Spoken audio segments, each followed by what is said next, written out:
చూస్ country delight, live better. ఇప్పుడే country delight యాప్ని download చేసుకోండి. కూల్ డ్రింక్ లవర్స్కి షాకింగ్ న్యూస్ ఏంటంటే, కూల్ డ్రింక్స్ రెగ్యులర్గా తాగితే లేదు ఎరేటెడ్ డ్రింక్స్ ఏమన్నా తాగితే మీకు ఖచ్చితంగా కొన్ని రకాల జబ్బులు వచ్చే అవకాశం ఉంది. ఇది అమెరికాలో ఒక అధ్యయనం ప్రూవ్ చేసింది. దీనికి సంబంధించిన మరిన్ని వివరాలు ప్రస్తుతం మనతో పాటు లైవ్ కాల్లో అందుబాటులో ఉన్నటువంటి neuro physician doctor Subbaiah Chowdary గారు, యశోద హాస్పిటల్స్ నుంచి. ఆయనతో మాట్లాడదాం ఒకసారి. డాక్టర్ గారు నమస్తే అండి. నమస్తే అండి. డాక్టర్ గారు, కూల్ డ్రింక్స్ తాగొద్దని రెగ్యులర్గా చెప్తూనే ఉంటారు. కానీ రెగ్యులర్గా తాగే వాళ్ళకి మిగతా వాళ్ళతో కంపేర్ చేసినప్పుడు పక్షవాతము, డిమెన్షియా అనే జబ్బులు వచ్చే అవకాశం ఉంది అని చెప్తున్నారు. మీరు న్యూరో ఫిజిషియన్ కాబట్టి ఆ డిసీజెస్ గురించి నార్మల్ వాళ్ళకంటే మీకు ఎక్కువ తెలుస్తుంది. సార్ చెప్పండి, ఎలాంటి జాగ్రత్తలు తీసుకోవాలి? అస్సలు తాగకూడదా, లేదా ఎప్పుడన్నా అప్పుడప్పుడు ఓకేనా? సో జనరల్గా మనం చూస్తే ఈ ఆర్టిఫిషియల్ థింగ్స్ లో ఎక్కువ షుగర్ కంటెంట్ ఉంటుంది కాబట్టి జనరల్ గా ఒకసారి హై షుగర్స్ తీసుకోవటం వలన ప్రాబ్లమ్స్ వచ్చే అవకాశం ఉంటుంది. ముఖ్యంగా ఈ డయాబెటిక్స్, హైపర్టెన్సివ్స్ వీళ్ళల్లో ఈ యాడెడ్ షుగర్ వలన రిస్క్ పెరిగే అవకాశం ఉంటుంది. ఎందుకంటే సడన్ గా షుగర్ క్వాంటిటీ పెరుగుతుంది కాబట్టి. సో ఇంకా షుగర్ లేని వాళ్ళకు కూడా మంచిది కాదు ఇంత హై షుగర్స్ తీసుకోవడం.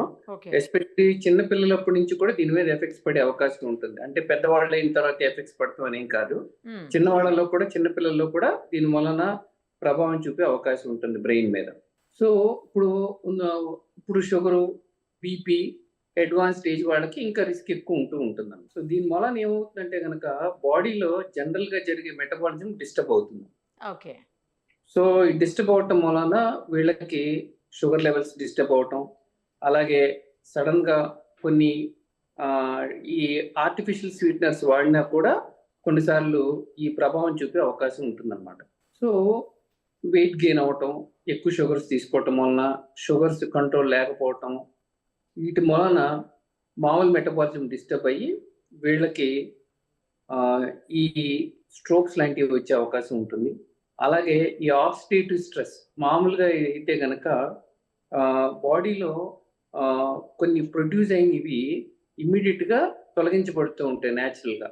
ఎప్పుడైతే ఎక్కువ క్వాంటిటీ ఉన్నాయో అప్పుడు ఈ ఆక్సిడేటివ్ స్ట్రెస్ అంటారు, ఇది ఎక్కువ అవటం వలన వీళ్ళకి ఇంకా ప్రాబ్లమ్స్ పెరిగే అవకాశం ఉంటుంది. సో దీని వలన ఈ షుగర్స్ ఎక్కువ అవటం వలన బ్రెయిన్ మెమరీ మీద ఇంపాక్ట్ రావటమే కాకుండా షార్ట్ టర్మ్గా బీపీ పెరగటం, షుగర్ అన్కంట్రోల్ అవటం, అలాగే దీర్ఘకాలికంగా స్ట్రోక్స్ బారిన పడే అవకాశం కూడా ఉంటుంది. సో వీటిని అసలు తాగకూడదా అంటే ఎప్పుడైనా సరే తాగకుండా ఉంటే మంచిది. చాలా మంది, కొంతమంది అంటే ఇది అలవాటు కానంత వరకు పర్వాలేదు, ఇప్పుడన్నా ఒకసారి అంటే అది కూడా తీసుకోమనే ఇండికేషన్ లేదు, కానీ బట్ సాధ్యమైనంత వరకు అవాయిడ్ చేయటమే మంచిది. అయితే కొంతమంది ఆర్టిఫిషియల్ స్వీట్నర్స్ గురించి కొంత కాంట్రవర్సీ ఉంది. మామూలు షుగర్ తీసుకోవటం కంటే ఆర్టిఫిషియల్ స్వీట్నర్స్ తీసుకోవటం వలన వెయిట్ కంట్రోల్లో ఉంచుకోవచ్చు, షుగర్ కంట్రోల్లో ఉంచుకోవచ్చు అని కొన్ని అధ్యాయాలు చెప్తుంది. కానీ అది కూడా లిమిటెడ్గా, పరిమితంగా తీసుకుంటేనే మంచిది. అది కూడా పరిమితి దాటితే కనుక దాని వలన కూడా వచ్చే ప్రాబ్లమ్స్ వచ్చే అవకాశం ఉంటుందండి. సార్, ఈ డైట్ సోడాలు కూడా పరిస్థితేనా? చాలామంది డైట్ సోడాలు, డైట్ కూల్ డ్రింక్స్ తీసుకుంటారు. అవి తాగితే ఏం కాదు, మనమేమి ఒబేస్ అవ్వము, లేకపోతే షుగర్ రాదు, ఇందులో షుగర్ ఫ్రీ ఉంది, ఇలా చెప్తుంటారు. కూల్ డ్రింక్స్లో అసలు షుగర్ ఫ్రీ అనేది ఉంటుందా సార్? అంటే కొంతమంది ఆర్టిఫిషియల్ స్వీట్నర్స్ తో ఈ డైట్ సోడాస్ అయ్యి తయారు చేస్తారు. సో దాని వలన మనకి షుగర్ మీద డైరెక్ట్ గా ఇమీడియట్ ఇంపాక్ట్ ఉండకపోవచ్చు. అలాగే కొంతవరకు రీప్లేస్మెంట్ గా కొంతవరకు దాన్ని వాడొచ్చేమో, కానీ బట్ అదైనా కూడా రాను డైరెక్ట్ లింక్ లేకపోయినా కూడా కొన్ని అధ్యాయాలు ఇంకా అధ్యాయాలు రావాల్సినవి ఉన్నాయి. ఇప్పుడు ఉన్నంత వరకు మాత్రం చెప్పేది ఏంటంటే, ఏదైనా సరే హై షుగర్ ఉన్న సోడాస్ కానీ ఈ కూల్ డ్రింక్స్ కానీ తీసుకోకూడదు. ఈ డైట్ సోడాల్లో ఆర్టిఫిషియల్ స్వీట్నర్స్ ఉన్నదా కూడా అవాయిడ్ చేయటమే మంచిది. ఎందుకంటే కనుక కొంతవరకు ఇప్పుడు మనం కొంతవరకు పరిమితంగా కొన్నిట్లో రీప్లేస్మెంట్గా తీసుకున్నా పర్వాలేదు, కానీ బట్ దాన్ని కూడా పరిమితి దాటడం మాత్రం మంచిది కాదండి. సార్, ఇప్పుడు పక్షవాతంతో పాటు డిమెన్షియా కూడా వచ్చే అవకాశం ఉంటుందని ఈ అధ్యయనాల్లో తేలింది అంటున్నారు. పక్షవాతం అంటే బ్రెయిన్ స్ట్రోక్, అది తెలిసిందే సార్. డిమెన్షియా అంటే ఏంటి? ఎవరికి వస్తుంది అసలు ఎక్కువగా అది? సో డిమెన్షియా అంటే మనం మర్చిపోతూ ఉంటారు వీళ్ళు. అంటే సాధారణ మతిమరుపు అంటే ఫర్గెట్‌ఫుల్‌నెస్ వేరు. మెమరీ ఇంపైర్ అవ్వడం దాని డిమెన్షియా వేరు. సో అల్జీమర్స్ టైపా సార్ ఇది? అది ఓకే. ఆల్జీమర్స్ డిసీజ్ ఒక టైప్ ఆఫ్ డిమెన్షియా అన్నమాట. ఓకే. మిగతా ఫ్రాంటో టెంపరల్ డిమెన్షియా అని, వాస్కులర్ డిమెన్షియా అని ఇలాంటివి కూడా ఈ డిమెన్షియాలో భాగం. సో దీంట్లో ఎస్పెషల్లీ రెగ్యులర్‌గా స్ట్రోక్స్ వచ్చే వాళ్ళకి, బీపీ, షుగర్ కంట్రోల్ లేని వాళ్ళకి వాస్కులర్ డిమెన్షియా వచ్చే అవకాశం ఉంటుంది. అలాగే ఈ ఆల్జీమర్స్ డిమెన్షియా కూడా కొన్నిసార్లు స్ట్రోక్స్ లాంటివి వస్తే గనుక అది ఇంకా వర్సన్ అయ్యే అవకాశం ఉంటుందన్నమాట. ఓకే. సో ఇది ఇప్పుడు వయసు పెరుగుతున్న కొద్దికి ఈ స్ట్రోక్ రిస్క్ పెరిగే అవకాశం ఉంటుంది. ముఖ్యంగా 60, 65 ఇయర్స్ దాటిన వాళ్ళకి ఇంకా రిస్క్ ఎక్కువ అయ్యే అవకాశం ఉంటుంది. ఇంకా కింద ఇంకా ఇంకా ఇంకా తక్కువ వయసు వాళ్ళకి కూడా ఉండే అవకాశం ఉన్నా కూడా బట్ ఎక్కువ శాతం 60, 65 సంవత్సరాలు దాటిన వాళ్ళకి ఎక్కువగా ఉండే అవకాశం ఉంది. 45 ఏళ్ల వయసున్న వాళ్ళ దాదాపు 10 ఏళ్ల పాటు అందరిని అబ్జర్వ్ చేసిన తర్వాత ఈ రిపోర్ట్ ఇచ్చారంట సార్.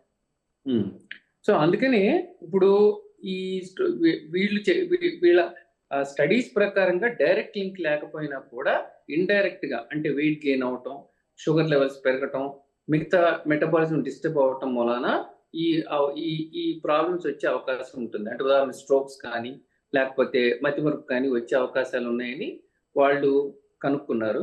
కాకపోతే డైరెక్ట్ లింక్ ప్రతిసారి ఉండకపోవచ్చు కానీ బట్ ఏదైనా దీర్ఘకాలికంగా ఈ మాత్రం మంచివి కాదు.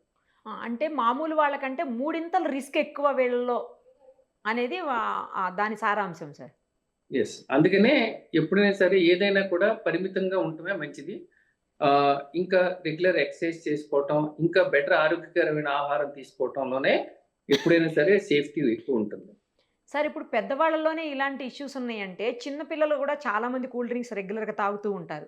ఏరేటెడ్ డ్రింక్స్ తాగుతూ ఉంటారు. వద్దు అని చెప్పినా కూడా వినరు వాళ్ళు. పెద్దవాళ్ళు కూడా ఏం కాదులే ఒకసారి తాగితే ఏమైతదని వదిలేస్తా ఉంటారు. మరి అలాంటి వాళ్ళ పరిస్థితి ఏంటి? సో డెఫినెట్ గా వాళ్ళకి కౌన్సిలింగ్ అనేది ఇంపార్టెంట్. వాళ్ళకి అవగాహన కల్పించడం అనేది ఇంపార్టెంట్. సో ఎక్కువ అవైలబిలిటీ పెరిగే కొద్దికి వీటి కన్సంప్షన్ కూడా పెరుగుతూ ఉంటుంది. సో ఇదొకటి అంటే కనుక ఒకప్పుడైతే కనుక కూల్ డ్రింక్ తాగడం అనేది లగ్జరీగా ఉండేది. ఇప్పుడే చాలా రొటీన్ అయిపోయింది. సో ఎప్పుడైతే కనుక మనం దీని గురించి అవగాహన పెంచాలి, హెల్త్ ఎడ్యుకేషన్ అనేది స్ట్రాంగ్ గా చేయాలి, స్కూల్ లెవెల్ నుంచే స్టార్ట్ చేయాలి. ఇవన్నీ స్టార్ట్ చేస్తే కనుక డెఫినెట్ గా మనం కొంత మార్పు తీసుకురాగలిగే అవకాశం ఉంటుంది. సార్ ఈ సందర్భంగా ఇంకొక చిన్న డౌట్ కూడా క్లారిఫై చేయండి సార్. జనరల్‌గా కూల్ డ్రింకే తాగొద్దంటారు. కానీ కొంతమంది biryani with cool drink use చేస్తూ ఉంటారు. బిర్యానీ తింటే వాళ్ళకి ఖచ్చితంగా కూల్ డ్రింక్ పక్కన ఉండాల్సిందే. అవి 2 తాగితే చాలా ప్రాబ్లమ్ అవుతది. అవి 2 కలిపి గనక ఒకటేసారి కన్జ్యూమ్ చేస్తే చాలా ప్రాబ్లమ్ అవుతది అని చెప్పేసి గతంలోనే కొన్ని మనం స్టడీస్ చూసాము. రిపోర్ట్స్ కూడా ఉన్నాయి. నిజమేనా సార్? అది ఇప్పుడు స్టిల్ అది అలానే ఇప్పటికి అనుకోవాలా మనం? సో ఎప్పుడైనా సరే దేంట్లో అయినా సరే ఏదైనా అధికంగా సాల్ట్ ఉన్నా, అధికంగా షుగర్స్ ఉన్నా, అధికంగా కార్బోహైడ్రేట్స్ ఉన్నా, అధికంగా మసాలాలు ఉన్నా కూడా ఇవన్నీ ఎప్పుడు ఒంటికి మంచివి కాదు.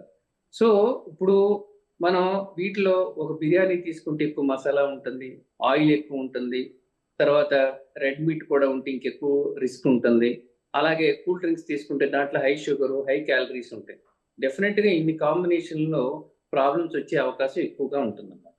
తప్పకుండా మనం ఇన్ని కాంబినేషన్స్ తో తీసుకుంటే తరచూ తీసుకుంటే ఇంకెక్కువ డేంజర్ ఉండే అవకాశం ఉంది.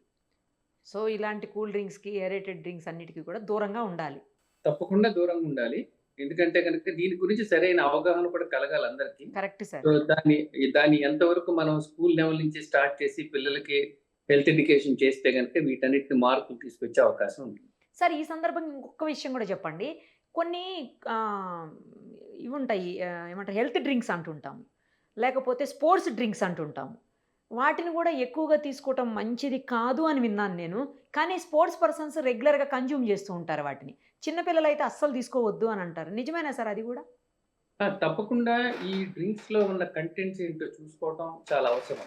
అంటే ఏదైనా కొన్ని డ్రింక్స్ లో ఈ ఎనర్జీ రట కెఫీన్ లాంటిది కలపవచ్చు. ఏదైనా అధిక శాతం ఉండటం ఎప్పుడైనా మంచిది కాదు. ఎందుకంటే కెఫీన్ ఎక్కువ తీసుకున్నా కూడా దాని మూలన బీపీ పెరిగే అవకాశం ఉంటుంది. అంటే దాని మూలన ఎక్కువ ఎనర్జీ లెవెల్స్ పెరుగుతాయి అనే అపోహలో ఎక్కువ తీసుకున్నా కూడా ప్రాబ్లమ్స్ ఉండే అవకాశం ఉంటుంది. కాబట్టి మనం కంటెంట్స్ చూసుకొని అవసరమైతే కనుక హెల్త్ కేర్ ప్రొవైడర్ని మనం కలిసి డైటీషియన్ కలిసి దాంట్లో ఉన్నటిని ఏవైతే కనుక ఎందుకు అవాయిడ్ చేయాలో కూడా తెలుసుకుంటే అవగాహన కలిగించుకుంటే కనుక మనం డెఫినెట్గా వీటిని బారిన పడే అవకాశం తక్కువగా ఉంటుంది. ఈవెన్ ఎనర్జీ డ్రింక్స్ అయినా అంతేనా సార్? అంటే ఈ ఎనర్జీ డ్రింక్స్ లో కంటెంట్ ఏముంటుంది అనేది ఇంపార్టెంట్.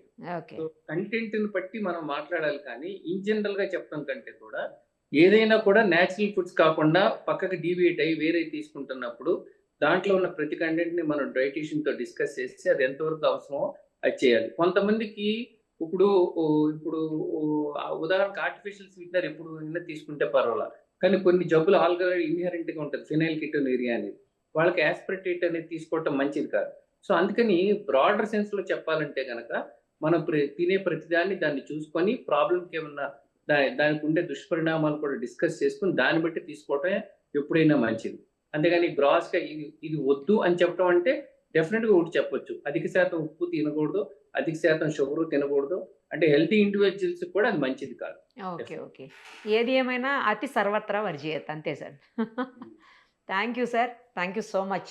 సుమన్ టీవీలో మీ పర్సనల్ అండ్ బిజినెస్ ప్రమోషన్స్ కోసం కింది నెంబర్కి కాంటాక్ట్ చేయండి.